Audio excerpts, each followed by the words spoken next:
இப்ப புரியுதா நான் என் கிராமத்துல பழைய மாதிரியே இருக்கலாம்னு சொன்னேன்னு? நீ ஏதோ கஷ்டத்துல இருக்கன்னு எனக்கு தெரியும். ஆனா இவ்ளோ பெரிய பிரச்சனையில இருப்பேன்னு எனக்கு தெரியாது துர்கா. கல்யாணம் சந்தோஷமா தானே நடந்துச்சு. அப்புறம் எப்படி? சந்தோஷமா கல்யாணம் நடந்தது ஊருக்கும் உனக்கும் எனக்கும் தான், சின்னையாவுக்கு இல்ல. என்ன சொல்ற? சின்னையாக்கு சந்தோஷம் இல்லையா? சந்தோஷம் இல்லாமலா கோவில்ல அவ்வளவு சந்தோஷமா உன் கழுத்துல தாலி கட்டினாரு? சந்தோஷம் இல்லாமலா உன் கூட நின்னு போட்டோலாம் எடுத்துக்கிட்டாரு? தெரியல கௌரி, சின்னையா மேல எந்த தப்பும் இல்ல கௌரி. புரியல துர்கா. எனக்கும் புரியாம தான் தவிக்கிறேன்.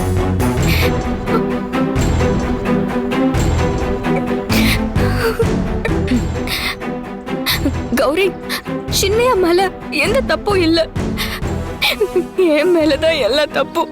உன் மேல என்ன தப்பு? சின்னையாவுக்கு முதல்ல இருந்து இந்த கல்யாணத்துல இஷ்டமே இல்ல. அத என்கிட்ட சொல்லதான் சத்யா அக்கா கிட்ட லெட்டர் எழுதி கொடுத்திருக்காரு.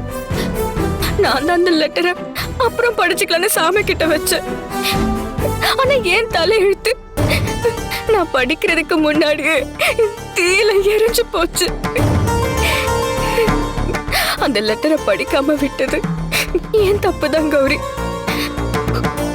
நான் மட்டும் அந்த லெட்டரை படிச்சிருந்தா சின்னையாவுக்கு இந்த நிலைமை வந்திருக்காதுல.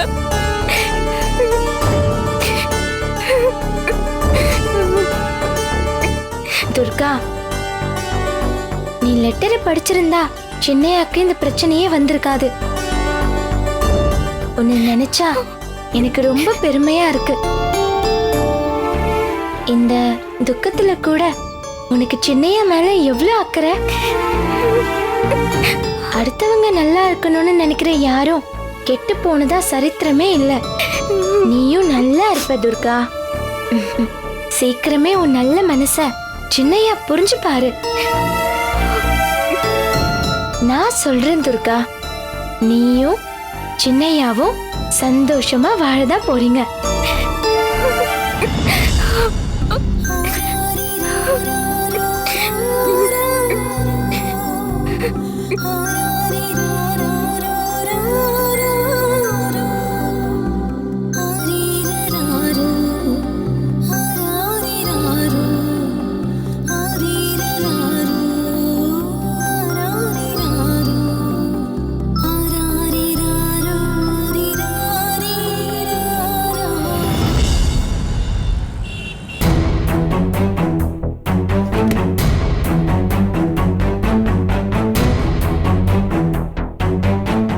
என்னடா ரொம்ப சூடா வந்திருக்க? கூலா ஒரு மோர் சொல்லவா? ஏன் கேட்க மாட்ட? எல்லாம் என் நேரம். உன் நேரம் தான் உச்சத்துல இருக்கே, அத நீ சொல்லிதான் தெரியணுமா? மனுஷன் ஒரு நிமிஷம் கூட நிம்மதியா இருக்க முடிய மாட்டேங்குது. இருக்கணும்னு நினைச்சா கூட விட மாட்டேங்கிறாங்க. என்ன வாழ்க்கை இது? என்ன பழக்கம் போல உன் பொண்டாட்டியோட குடும்பம் நடத்த சொல்லி சண்டையா? இல்ல, அதெல்லாம் முடிஞ்சிருச்சு. இது அடுத்த கட்டம். அப்படின்னா நான் தனியா ஆபீஸ் போடக்கூடாதான், யாரை கேட்டு பேங்க்ல லோன் கேட்டேன்னு வீட்டுல ஒரே சண்டை. கடைசி வரைக்கும் நம்மள நிம்மதியா வாழ விட மாட்டாங்க. நான் அப்பவே சொன்னேன், அவசரத்துல தாட் புட்னு எதுவும் செய்யாதன்னு, நல்லா யோசிச்சு செய்யன்னு. இப்ப தேவையில்லாம நீ தான் மண்டையை போட்டு உடைச்சிட்டு இருக்க. இப்ப நான் தனியா ஆபீஸ் போடுறதுல அவங்களுக்கு என்ன பிரச்சனை வரப்போகுது? இங்கதான் நீ தப்பு பண்ற. நீ ஆபீஸ் போறதுல எந்த பிரச்சனையுமே இல்ல. ஆனா யார் மேலயும் இருக்க கோபத்துல யார்கிட்டயுமே சொல்லாம கொல்லாம பண்றதுதான் இங்க பிரச்சனையே. இனிமே எதை பண்ணாலும் ஜஸ்ட் ஒரு வார்த்தை வீட்டுல சொல்லிட்டு செய், எந்த பிரச்சனையுமே வராது. சொல்லிட்டு செஞ்சாலும் சொல்லாம செஞ்சாலும் அவ்வளவுதான்.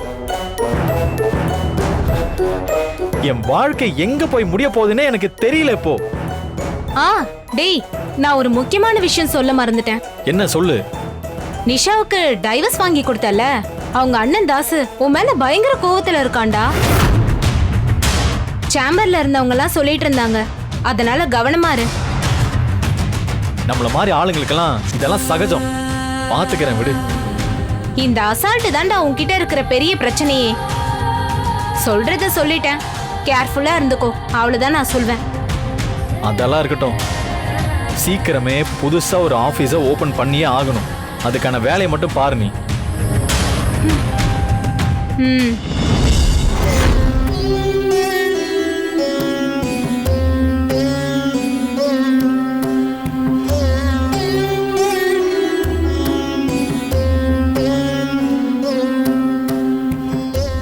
அம்மா, அம்மா,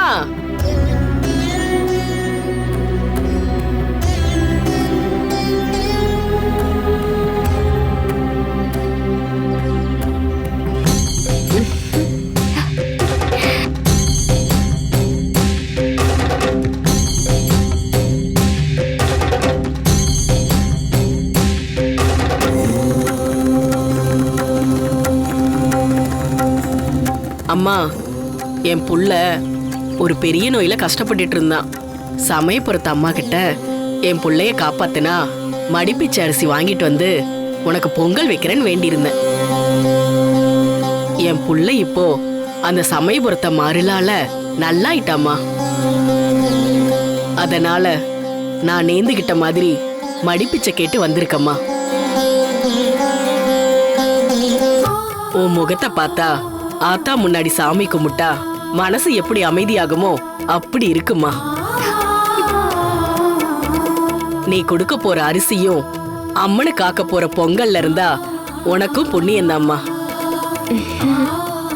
பெரிய மனசு பண்ணி கொஞ்சம் அரிசி தானமா கொடுமா.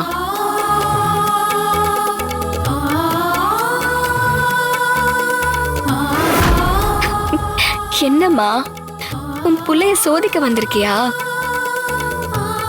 பெரிய வீட்டுக்கு வாக்கப்பட்டு வந்ததுக்கு அப்புறம் உன் மகளா இருக்காளா இல்லையான்னு பார்க்க வந்தியா? நான் எப்பவும் உன் மகதான், ஆனா நீதான் என்ன பார்க்க மாட்டேங்கிற. என்னக்கா, ஒரு பரதேசி இன்னொரு பரதேசி கிட்ட ஏதோ பேசிட்டு இருக்கா? ஏனோ எனத்தோட தானே சேரும். துர்கா, அதெல்லாம் அம்மா பாத்துக்கிட்டு தான் இருக்கா. யாருக்கு எப்ப என்ன செய்யணும்னு அவளுக்கு நல்லா தெரியும். பாவம் அந்த அம்மா இன்னும் நிறைய இடத்துக்கு போகணும்ல. அந்த அம்மாக்கு கொடுக்க நினைக்கிறத சீக்கிரம் கொடுத்து அனுப்பு. இருங்கம்மா, சரிம்மா. இங்க வரேன்.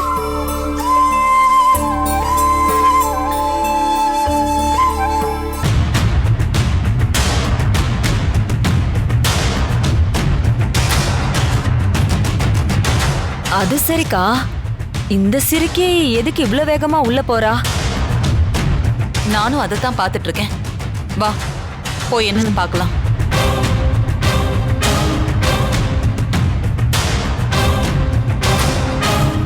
ஏய், நில்லு.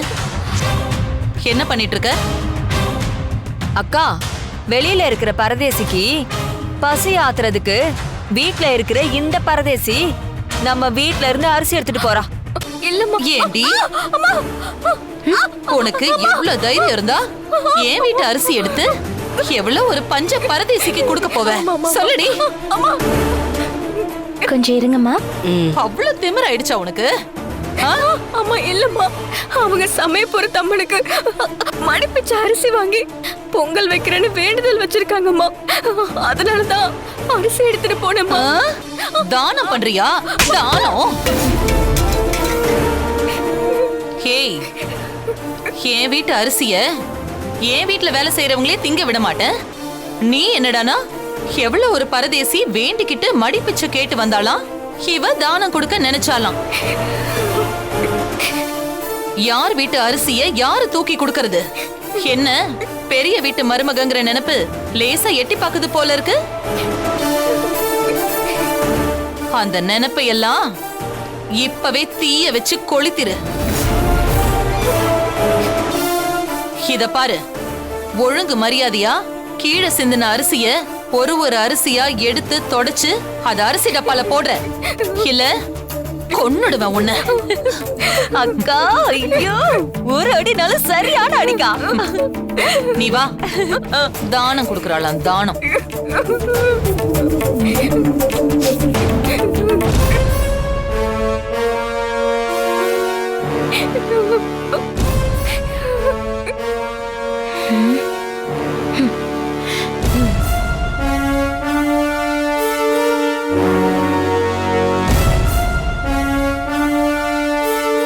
பாப்பா, வீடு பெருசா இருக்கு.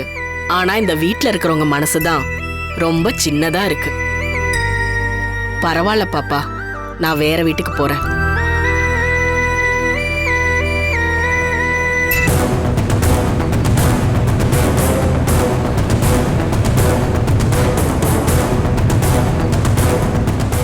அம்மா, ம், அந்த ஆத்தா அவளுக்கு தேவையானதை வாங்காம விடவே மாட்டா. ஒரு 2 நிமிஷம் இருங்க.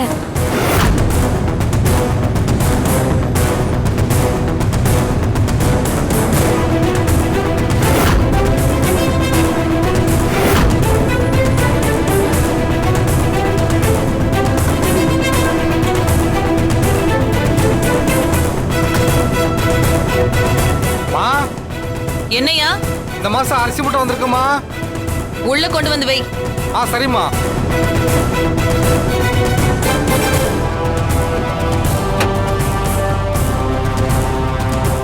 வழிய பிடிச்சு தயாரா இரு. உனக்காக விழற அரிசிய நீ பிடிச்சுக்கோ. ம்.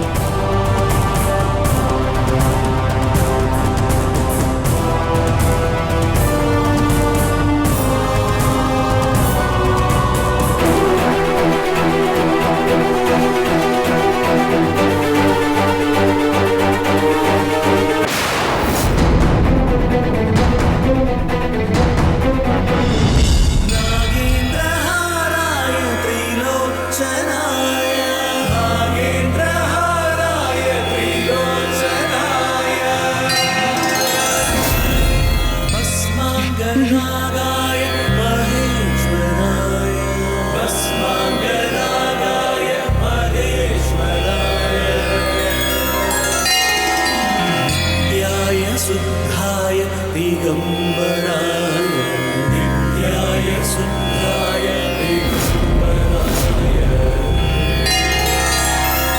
तस्मै नारायणाय शिवाय. அண்ணே, ஆ, மூட்டை ஓட்டையா இருக்கு, சரியா எடுத்துட்டு போங்க.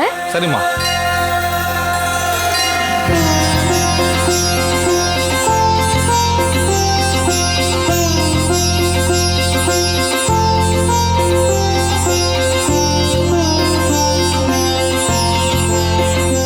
நான் சொல்லல, அந்த ஆத்தா அவளுக்கு செய்யற வேண்டியத கண்டிப்பா எடுத்துப்பான்னு. ம். சந்தோஷமா போய் அந்த சமயபுரத்தாளுக்கு நீங்க நல்லா பொங்கல வைங்க.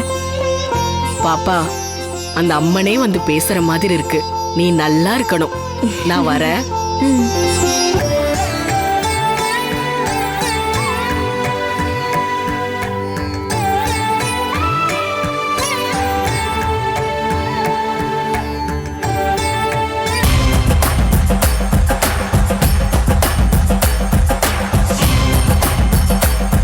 அக்கா, அந்த பரதேசி மடியில எப்படிக்கா அரிசி வந்துச்சு? எல்லாம் இந்த குட்டிச்சாத்தானோட வேலையா தான் இருக்கும்.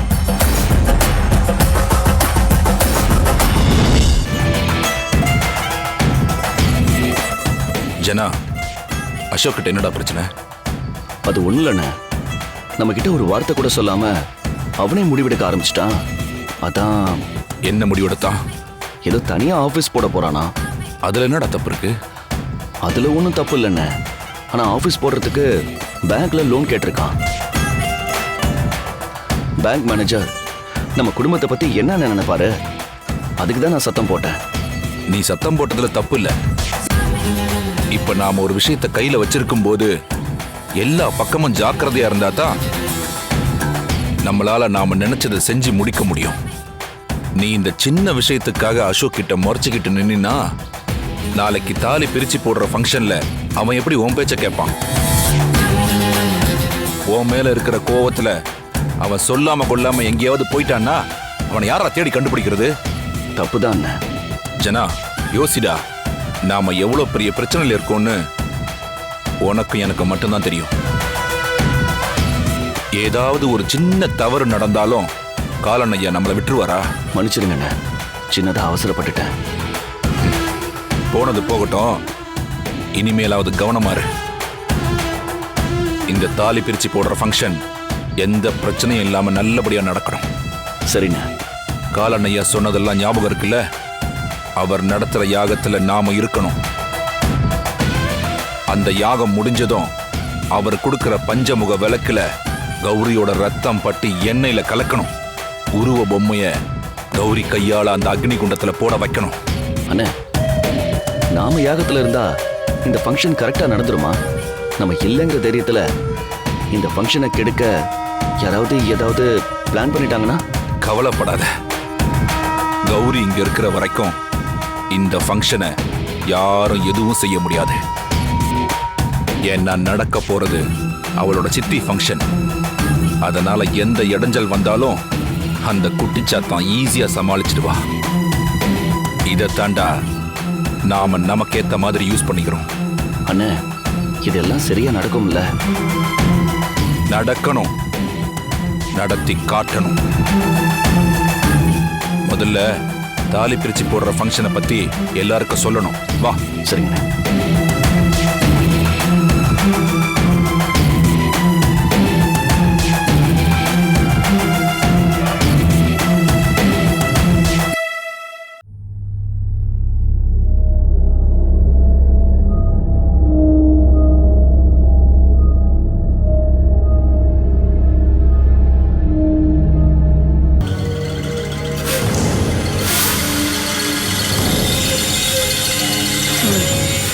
காலையில அந்த குட்டிச்சாத்தான் கூட சேர்ந்துக்கிட்டு என்னை அசிங்கப்படுத்திட்டு இப்ப எதுவுமே தெரியாத மாதிரி கிச்சன்ல வேலை பார்த்துட்டு இருக்கியா? இரு, இப்ப பாரு உன்னை எப்படி கதற விடுறேன்னு.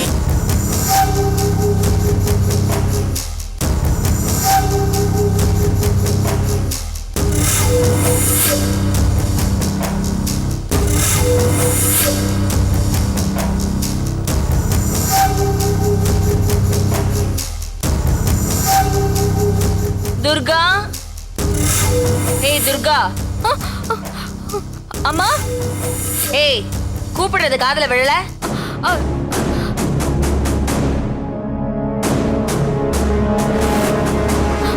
அம்மா. ஏண்டி, கிச்சன்ல தானே இருந்த? ஒரு தடவை கூப்பிட்டா வர தெரியாதா? இல்லம்மா, கிச்சன்ல கொஞ்சம் வேலை இருந்துச்சு. ஹோ, அப்ப வேலை இருந்தா வரமாட்டேன். ஐயோ, அப்படிலாம் இல்லம்மா. ஏய், அந்த குட்டிச்சாத்தான் வந்ததுல இருந்து உன் போக்கே சரியில்லையே. இல்லம்மா. பொய் சொல்லாத. காலையில 2 பேரும் என்ன பார்த்து கெக்க புக்கன்னு சிரிக்கல? ஐயோ, அது வந்துமா. நீ ஒன்னும் சொல்ல வேணாம். போய் சூடா ஒரு டீ போட்டு கொண்டு வா போ. சரிங்கம்மா.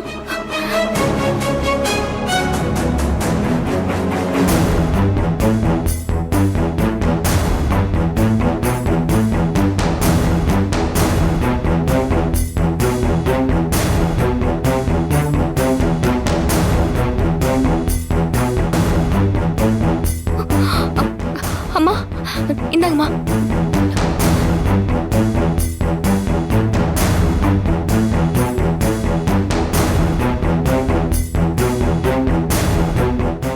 ஹே,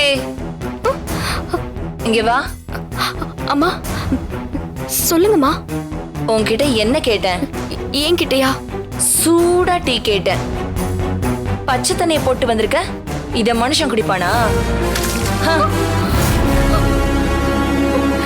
போ, நினைப்ப டீ போடுறதுல வெயி. போய் சூடா டீ போட்டு கொண்டு வா. சூடானா ஆவி பறக்கணும், புரிஞ்சுதா? புரிஞ்சுதுமா.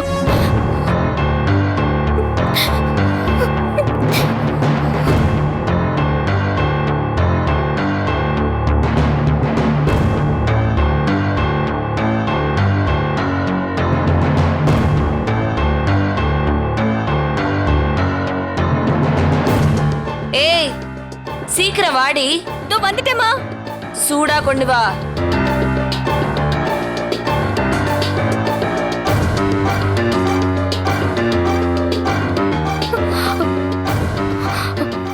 அம்மா, இந்தாங்கம்மா.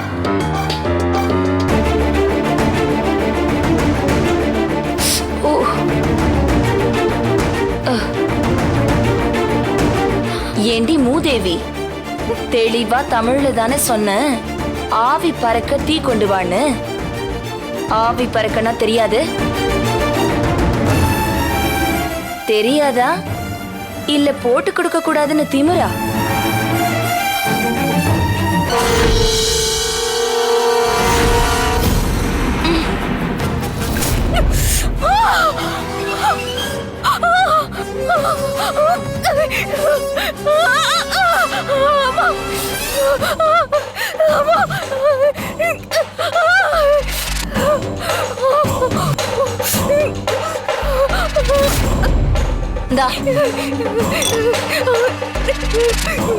உன் மேல பட்ட சூடு என் கண்ணுக்கு ஆவியா தெரியணும். போ, போய் ஆவி பறக்க டீ கொண்டு வா. எப்படி கொண்டு வருவ? ஆவி பறக்க. அது போ.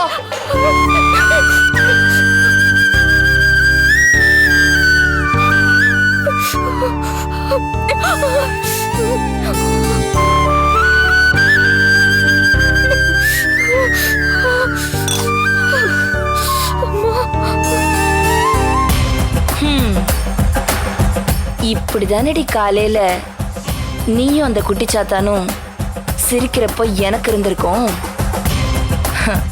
அடுத்து கொண்டு வா, என்ன பண்றேன்னு பாரு.